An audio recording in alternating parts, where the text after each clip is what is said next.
요한복음 14장 26절, 27절 말씀, 성경을 깨닫게 하시는 성령님, 이란 제목으로 말씀 나눕니다.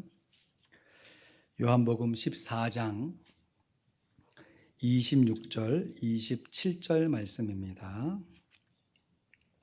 우리 함께 봉독하죠. 시작. 보혜사 곧 아버지께서 내 이름으로 보내실 성령, 그가 너희에게 모든 것을 가르치시고 내가 너희에게 말한 모든 것을 생각나게 하시리라. 평안을 너희에게 끼치노니 곧 나의 평안을 너희에게 주노라. 내가 너희에게 주는 것은 세상이 주는 것 같이 아니하니라. 너희는 마음에 근심도 말고 두려워하지도 말라. 아멘. 오늘이 벌써 3월 1일입니다. 교회 3월 달력을 보시면요, 이렇게 예쁜 꽃나무 사진에 성경을 깨닫게 하시는 성령, 이렇게 써 있습니다.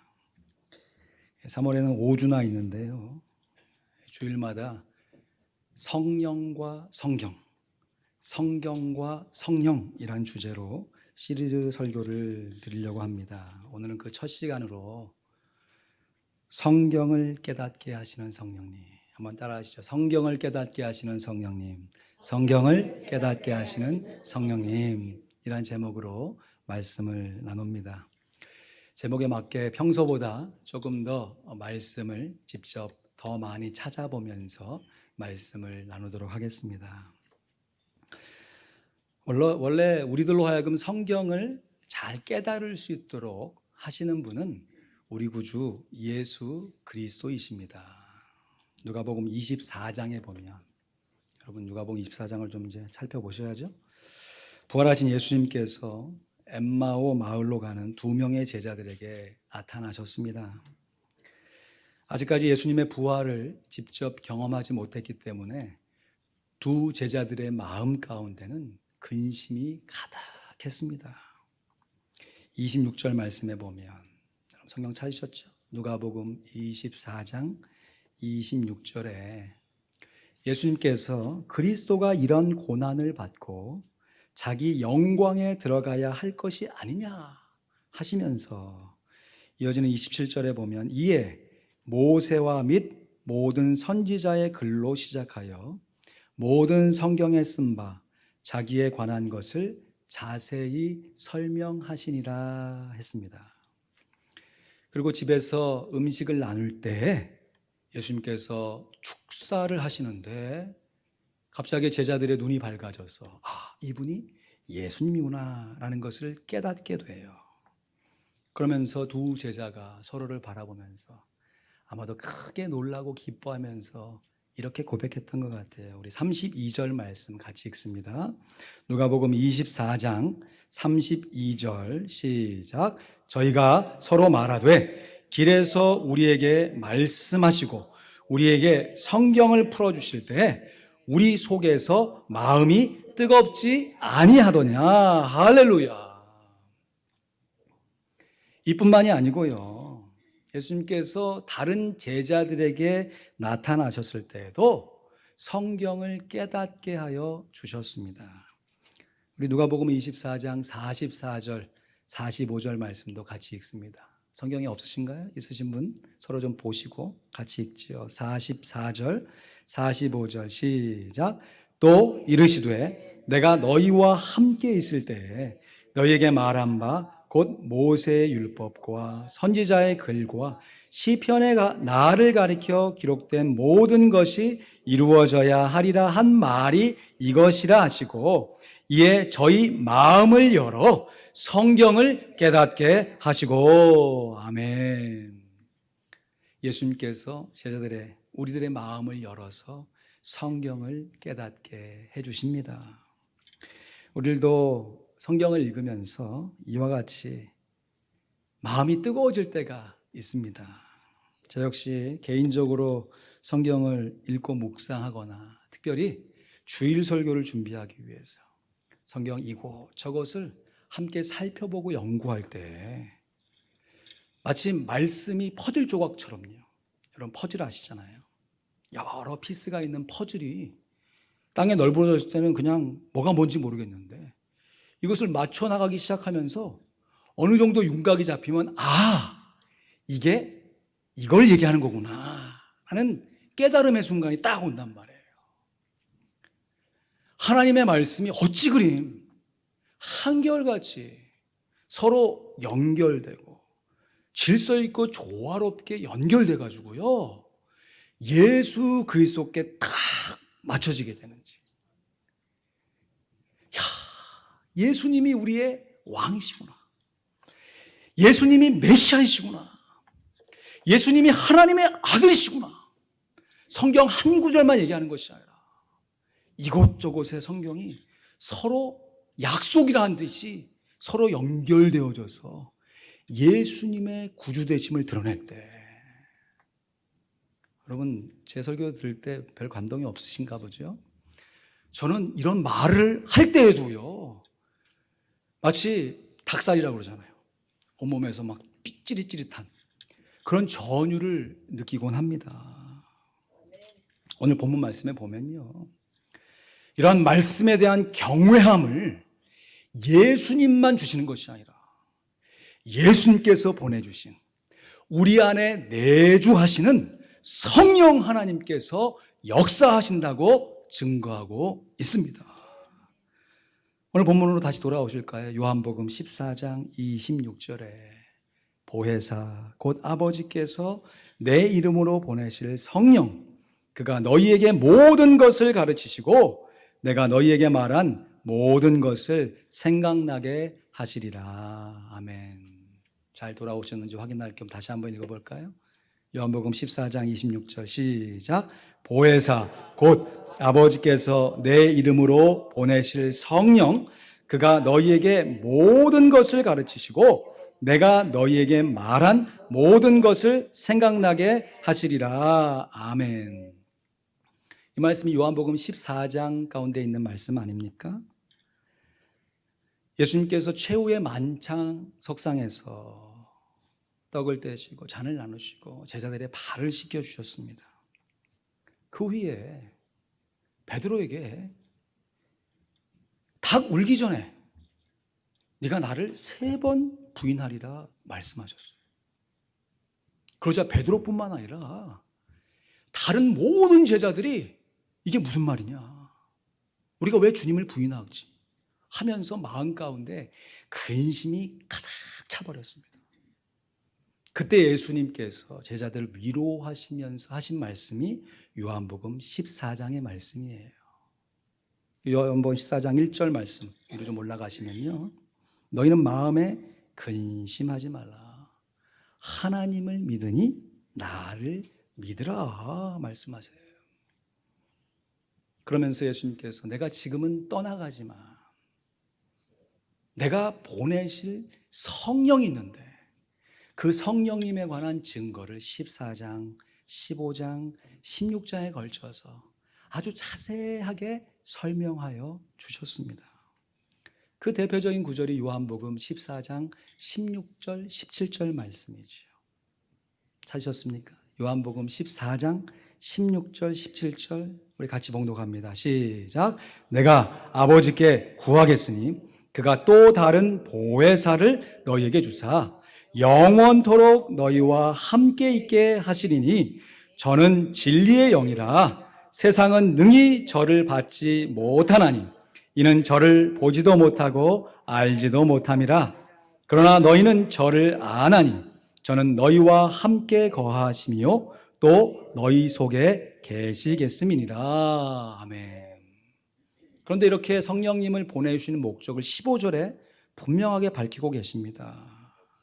15절에 보니까 너희가 나를 사랑하면 나의 계명을 지키리라.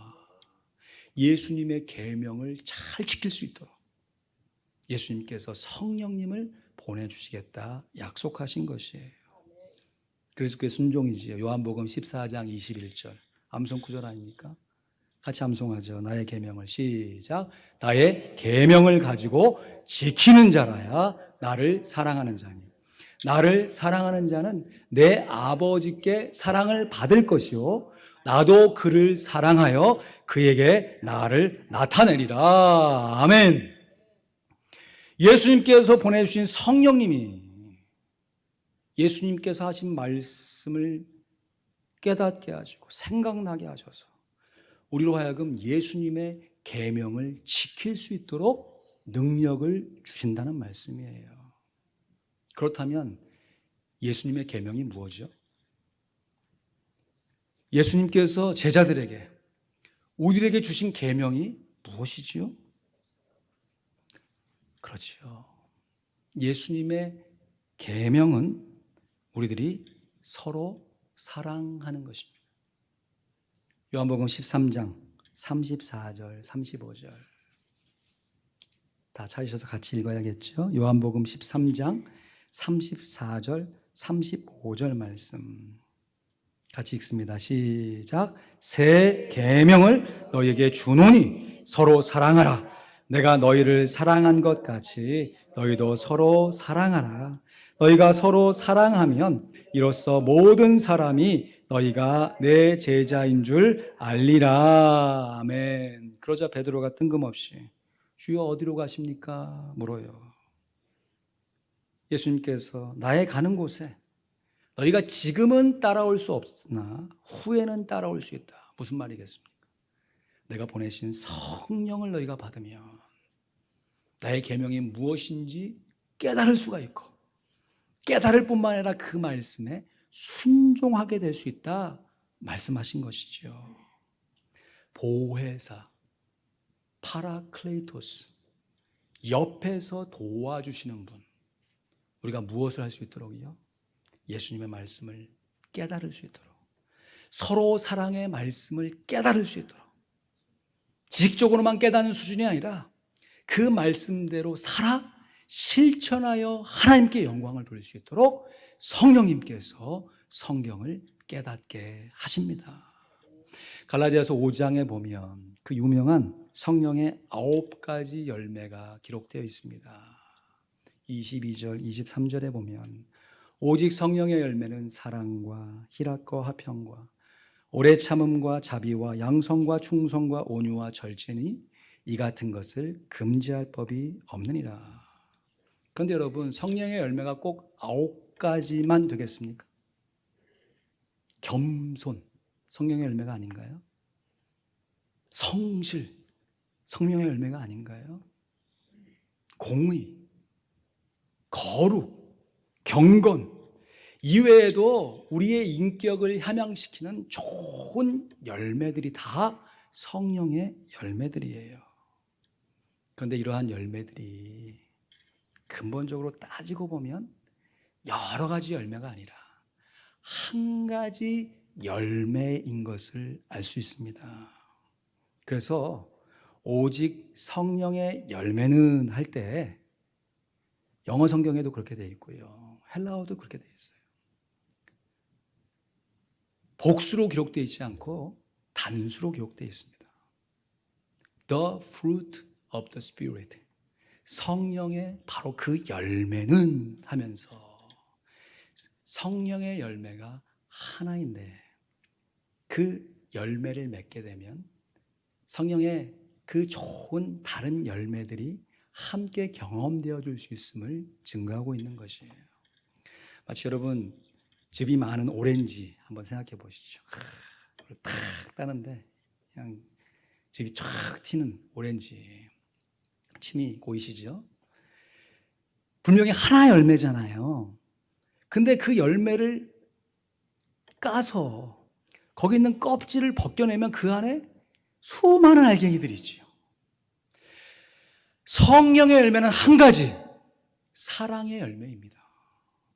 근데 우리가 그 사랑의 열매를 맺게 되면요, 그 안에 희락도 있고 화평도 있고 인내도 있고 자비, 양성, 충성, 온유, 절제, 겸손, 거룩, 성실, 공의, 하나님의 그 아름다운 성품을 사랑의 열매 안에서 다 누려갈 수 있습니다. 그래서 고린도전서 13장 사랑장이지 않습니까? 13장에 보면 사람의 방언과 천사의 말을 해도, 예언을 하고 지식을 안다 해도, 심지어 산을 옮길 만한 믿음이 있다 해도 사랑이 없으면 아무것도 아니다. 여러분, 이 말씀 순종히 할 수 있는 사람이 얼마나 있을까요? 내 모든 소유를 다 팔아서 구제해도 사랑이 없으면 아무 소용이 없다. 더 나아가서요, 이 당시는 예수 믿는다는 이유만으로 순교를 당했던 시절이었습니다. 내가 내 몸을 불사르는 데 내어준다. 다시 말해, 화형의 순교를 당한다 할지라도 내게 사랑이 없으면 내게 유익이 있다 없다? 아무것도 없다. 내 자산을 다 팔아헌금하고 믿음을 가지고 역사를 일으켜내고 심지어 내 마지막 생애를 화형의 순교로 당한다 할지라도, 그래서 주변의 사람들이 이야 대단하다, 어떻게 저런 능력을 행할 수 있지 하는데 정작 그 마음 가운데 사랑이 없다면, 사람들은 대단할지 모르지만 하나님께서 달아보시는 평가, 그 안에 성령의 열매가 부족하기 때문에 우리에게 유익이 되지 않는 것입니다. 결국 성경을 깨닫게 하시는 성령님께서 우리들로 하여금 예수님의 말씀을 깨닫게 하심으로 우리에게 주시는 능력이 바로 서로 사랑할 수 있는 능력인 것이에요. 그래서 성령의 능력은 사랑의 능력입니다. 여러분, 주일에 설교 나눔지 보시고 칸도 한번 채워보시고 해보시죠. 한번 따라 하실까요? 성령의 능력은 사랑의 능력입니다. 정말 동의하는 마음을 가지고 다시 한번 고백하죠. 시작. 성령의 능력은 사랑의 능력입니다. 물론 귀신을 내어쫓고 병자를 일으켜 세우고요, 정말 이건 성령 아니고는, 하나님 아니고는 행할 수 없다 하는 그 큰 능력을 다 행하는 건 역시 성령의 능력이에요. 그러나 본질이 아닙니다. 성령의 능력의 본질은 사랑의 능력인 것입니다. 우리들이 서로 사랑할 수 있도록, 하나님께서 우리를 사랑하신 것처럼 우리도 서로 사랑할 수 있도록 성령님께서 우리로 하여금 사랑의 도구가 되어줄 수 있도록 내 자신을, 내 인격을 하나님의 뜻에 굴복시키는 것, 그것이 성령의 능력의 본질입니다. 올해가 2020년 아닙니까? 영국의 청교도들이 1620년 12월에, 그러니까 지금으로부터 1400년 전에 이 미국 땅을 처음 밟았습니다. 올해는 미국 이민사에 정말 귀한 획을 긋는 중요한 한 해가 됩니다. 미국에 지금 이 경제적으로, 정치적으로, 종교적으로 안정되어지고 선주국이 되어줄 수 있도록 여러 사람들이 많이 헌신하고 수고했지만, 퓨리탄들이 세워놓은 이 청교도의 전통이 우리에게 얼마나 큰 유익을 가져다 주고 있습니까? 청교도 운동을 이끌었던, 여러분 설교 나눔제도 있습니다, 조나단 에드워드 목사님이라는 분이 계시는데, 이분이 당시에 성령의 사역을 분별하는 법이란 책을 쓰셨습니다. 여러분, 왜 이 책을 썼겠습니까? 그 당시에도 성령의 능력을 빙자해서 자기 영광을 취하고 교회 안에 이런저런 혼란한 일들이 많았기 때문에 성령의 능력을 올바로 분별하는 법이란 책을 쓰신 거예요.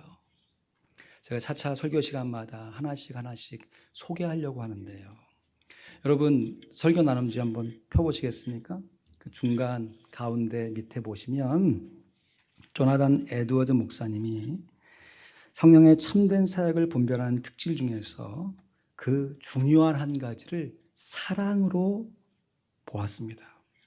우리 한번 같이 그 문장을 읽어보죠. 성령은, 시작. 성령은 우리로 하여금 하나님을 사랑하고 또한 이웃을 사랑하게 만든다. 예수님을 사랑하면 반드시 하나님을 사랑하고 사람을 사랑하게 되어 있다. 성경의 핵심이 바로 하나님 사랑과 이웃 사랑이기 때문입니다. 진리에 대한 깊은 이해는 사랑의 열매로 나타나야 한다. 거룩의 가장 중요한 내용이 바로 하나님 사랑과 이웃 사랑이다. 따라서 성령의 역사는 반드시 사랑의 역사로 이어진다. 성령 충만은 곧 사랑 충만이다. 아멘. 한번 같이 따라 하실까요? 성령 충만은 사랑 충만입니다. 우리가 하나님을 사랑하고 이웃을 사랑하는 것, 하나님이 나를 사랑하는 것을 깨닫고 다른 사람이 나를 사랑하는 것을 깨달으며 거꾸로 내가 하나님을 사랑하고 나의 이웃을 동일하게 사랑할 수 있는 것이 성령의 능력입니다. 갈라디아서 사도 바울이 썼잖아요. 지금에야 사도 바울 하면 누구나 다 인정하고 존경하죠. 저를 보시죠. 기독교 역사상 사도 바울만큼 성경의 깊은 진리를 깨달은 사람이 누가 있겠어요? 그런데 사도 바울 역시 처음 예수를 믿은 순간이 있었잖아요. 그가 예수를 믿는 사람들을 핍박하고 심지어 죽이기 위해서 자기가 살고 있는 이 예루살렘 지역을 벗어나서 다메섹이라고 하는 이방 지역이에요. 거기까지 예수 믿는 사람을 색출하러 갈 때 다메섹 도상에서 예수님을 만나게 되지요. 정말 드라마틱하지 않습니까?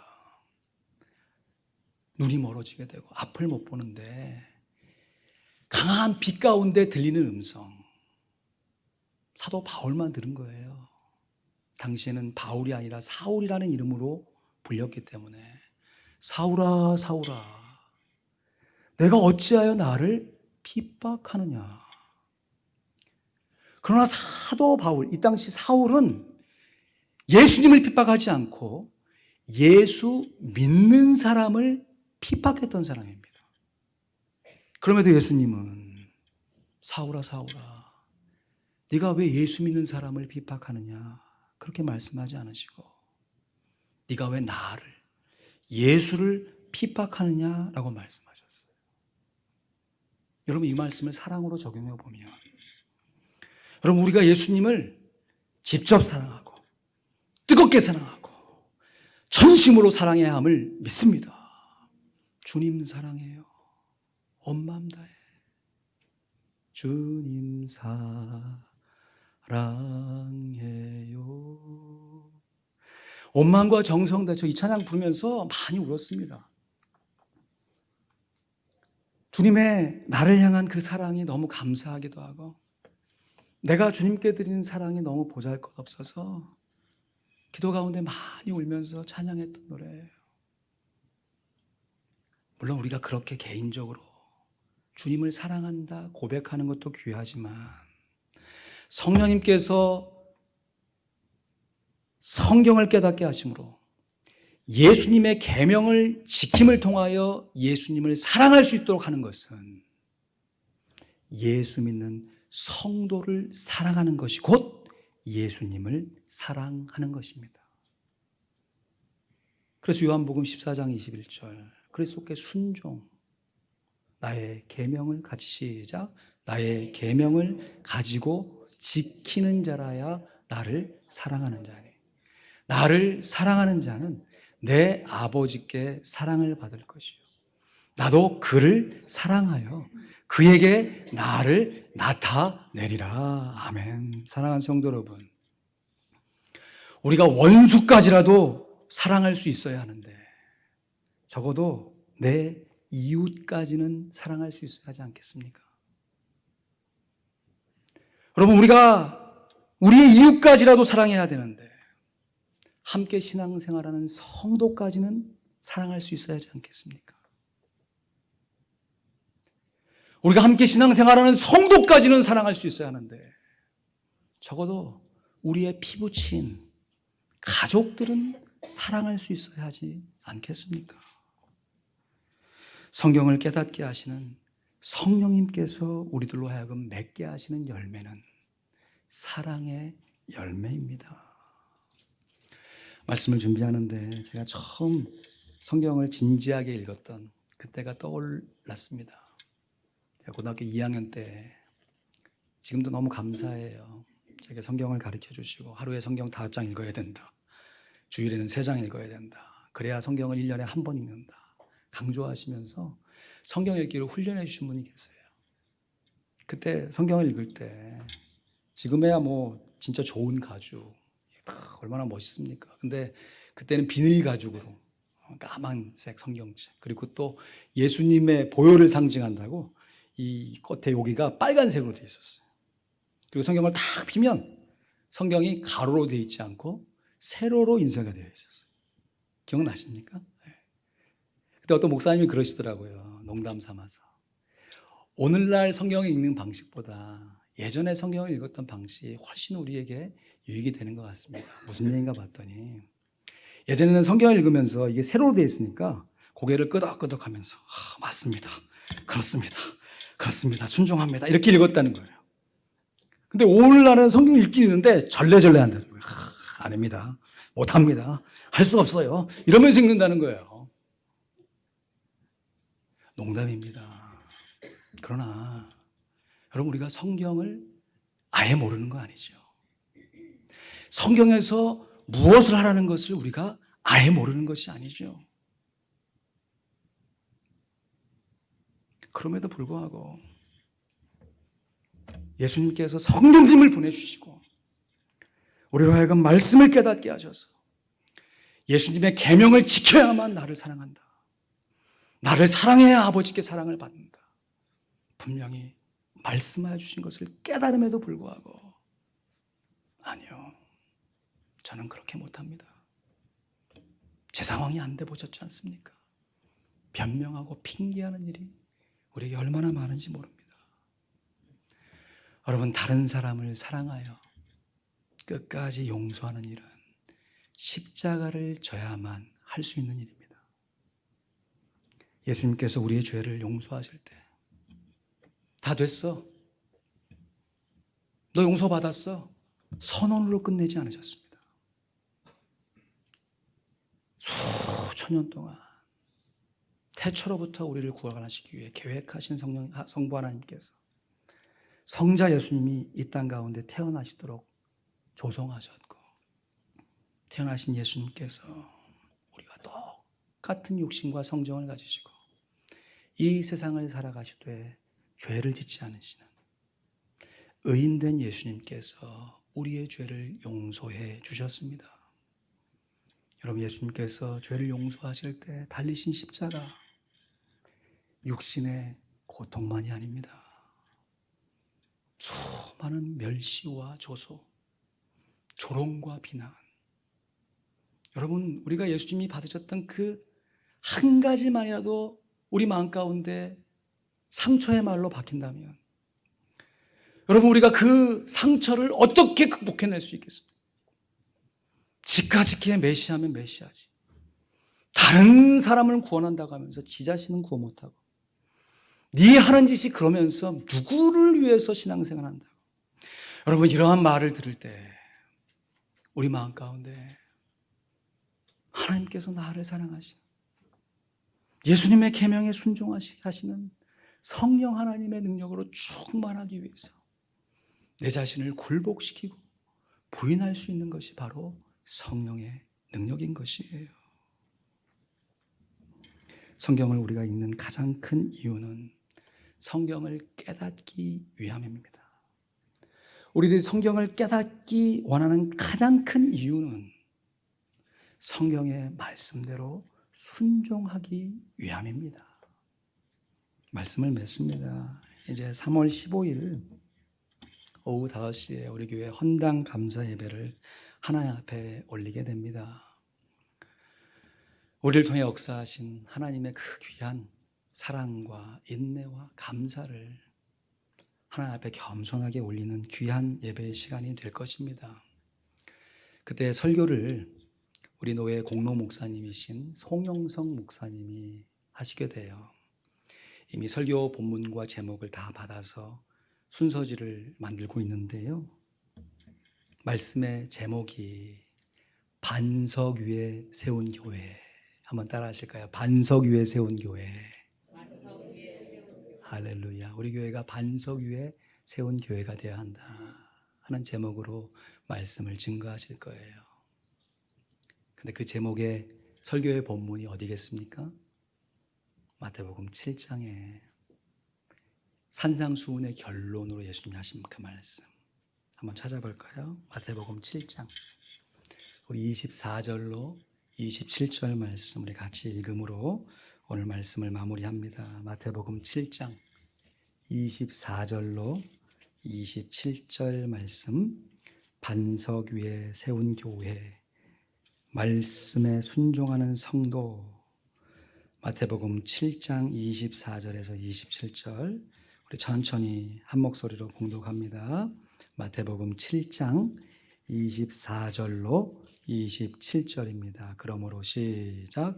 그러므로 누구든지 나의 이 말을 듣고 행하는 자는 그 집을 반석 위에 지은 지혜로운 사람 같으리니 비가 내리고 창수가 나고 바람이 불어 그 집에 부딪히되 무너지지 아니하나니 이는 주초를 반석 위에 놓은 연고요 나의 이 말을 듣고 행치 아니하는 자는 그 집을 모래 위에 지은 어리석은 사람 같으리니 비가 내리고 창수가 나고 바람이 불어 그 집에 부딪힘에 무너져 그 무너짐이 심하니라. 아멘. 기도하겠습니다.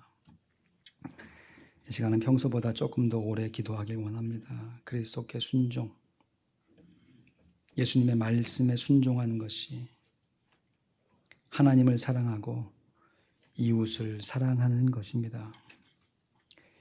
다름 아닌 이 일을 위해서 성령님께서 우리들로 하여금 하나님의 말씀을 깨닫게 하십니다. 깨달아서 알게 된 지식만을 자랑하는 것이 아니라 깨달은 대로 실천하여 지혜로운 사람으로 성령에 충만하여 성령의 열매를 맺게 하십니다. 우리 모두가 다 성경을 깨닫게 하시는 성령으로 충만하게 하시옵소서. 그래서 하나님을 사랑하되 오늘보다 내일이 더 많이, 이웃을 사랑하되 어제보다 오늘 더 많이 사랑하게 하시옵소서. 내 안에 내세워야 할 수많은 핑계와 변명, 십자가 앞에 감추게 하여 주시옵소서.